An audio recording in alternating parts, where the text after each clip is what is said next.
ഇന്ന് നമുക്ക് മീൻ മുളകിട്ട് ഉണ്ടാക്കാം.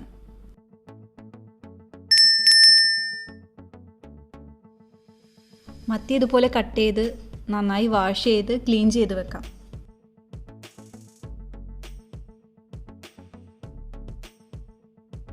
ഞാനിവിടെ 1/2 കിലോ മത്തിയാണ് ഉപയോഗിക്കുന്നത്.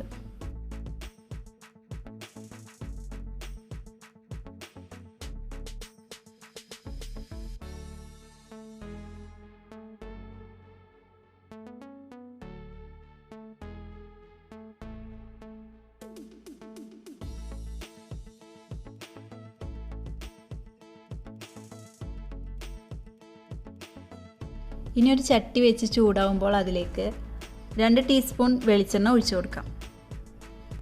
വെളിച്ചെണ്ണ ചൂടായി വരുമ്പോൾ അതിലേക്ക് 1/4 ടീസ്പൂൺ ഉലുവ ചേർത്ത് കൊടുക്കാം.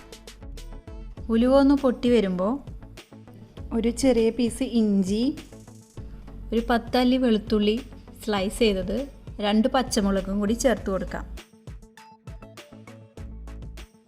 വെളുത്തുള്ളിയുടെ കളറൊന്ന് മാറി വരുമ്പോൾ അതിലേക്ക് ഒരു 5 ചുവന്നുള്ളി സ്ലൈസ് ചെയ്തത് കൂടി ചേർത്ത് കൊടുക്കാം.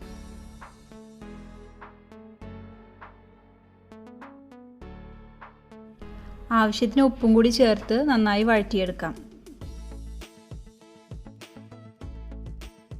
ഇനി കറിവേപ്പില കൂടി ചേർത്ത് കൊടുക്കാം. ഉള്ളി ഒന്ന് വഴണ്ടി വരുമ്പോൾ അതിലേക്ക് 1/2 ടീസ്പൂൺ മഞ്ഞൾപ്പൊടി, 2 ടീസ്പൂൺ മുളക് പൊടി എന്നിവ ചേർത്ത് കൊടുക്കാം.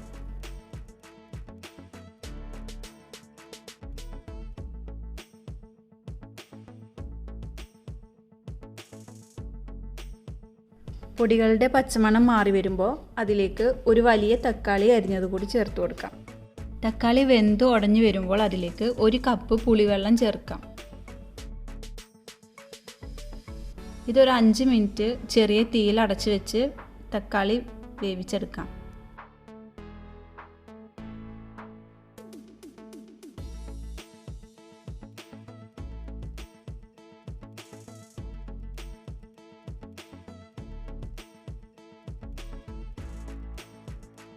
ഇനി ഇതിലേക്ക് ഗ്രേവിക്ക് ആവശ്യമായ വെള്ളം ചേർത്ത് കൊടുക്കാം.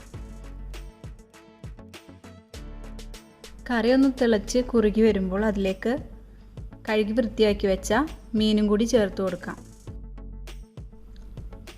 മീൻ ഉടഞ്ഞു പോവാത്ത വിധത്തിൽ ചെറുതായി മിക്സ് ചെയ്ത് കൊടുക്കാം.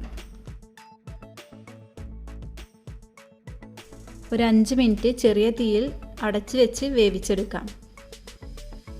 മീനെല്ലാം ഇപ്പോൾ വെന്ത് വന്നിട്ടുണ്ട്. ഇനി ഗ്യാസ് ഓഫ് ചെയ്തതിന് ശേഷം അവസാനമായി 2 ടീസ്പൂൺ വെളിച്ചെണ്ണ, ആവശ്യത്തിന് കറിവേപ്പില കൂടി ചേർത്ത് കൊടുക്കാം. നമ്മുടെ വളരെ ടേസ്റ്റി ആയിട്ടുള്ള മീൻ മുളകിട്ടത് റെഡി.